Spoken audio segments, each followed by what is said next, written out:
Hi everyone, my name is Christina Loback and I am an immigration lawyer at Spousal Legal. This is video number 2 in our series on Canadian spousal sponsorship. In our last video, we covered the types of relationships that are eligible for sponsorship. In this video, we will discuss who qualifies to be a sponsor.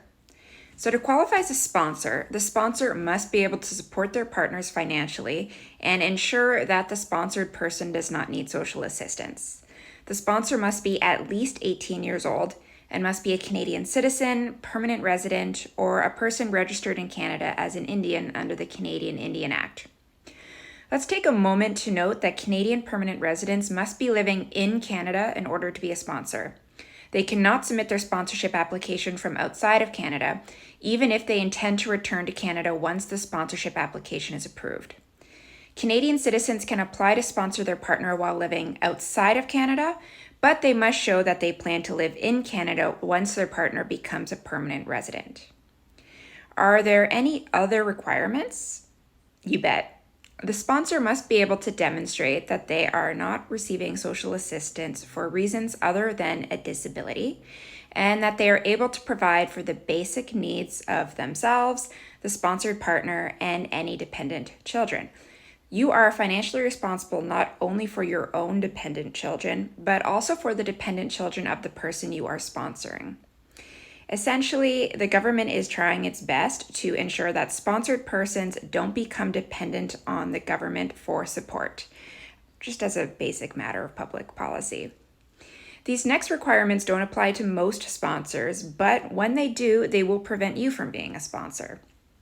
First, if you yourself were sponsored by a spouse, common law partner, or a conjugal partner and became a permanent resident less than 5 years ago, you can't be a sponsor right now.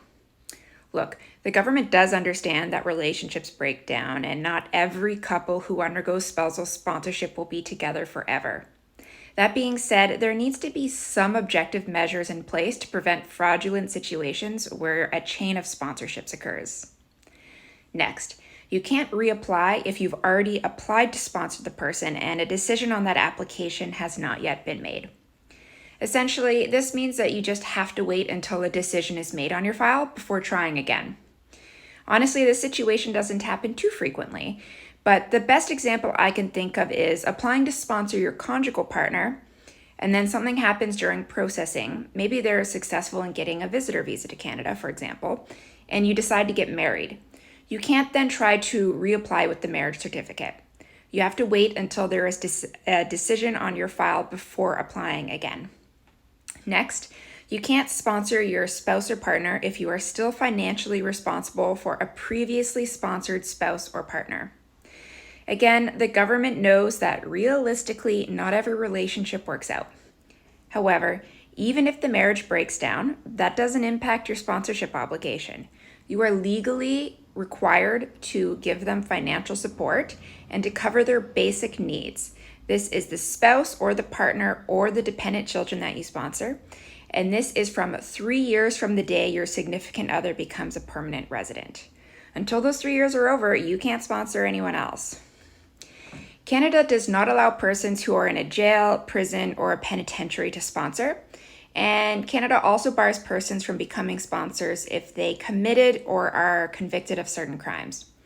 These crimes are attempting, threatening to commit, or committing a violent criminal offense, any offense against a relative, or any sexual offense inside or outside of Canada. Again, these rules are in place for public policy reasons and to help shield the sponsored persons from potentially abusive situations. Did you know that specific types of debt will preclude you from sponsoring your partner? That's right. If you didn't pay back an immigration loan, performance bond, or court-ordered family support payments like child support or alimony, you can't be a sponsor. As well, you aren't eligible to be a sponsor if you declared bankruptcy and you have not been discharged. The last restriction on sponsor eligibility only applies to Canadian permanent residents and not to citizens. So if you have a removal order against you, for example, due to a criminal conviction that is considered serious criminality, you are no longer eligible to sponsor your spouse or partner for permanent residence in Canada. In our next video, we will discuss sponsor obligations. What exactly are you agreeing to when you become a sponsor? Please be sure to like and share this video and subscribe.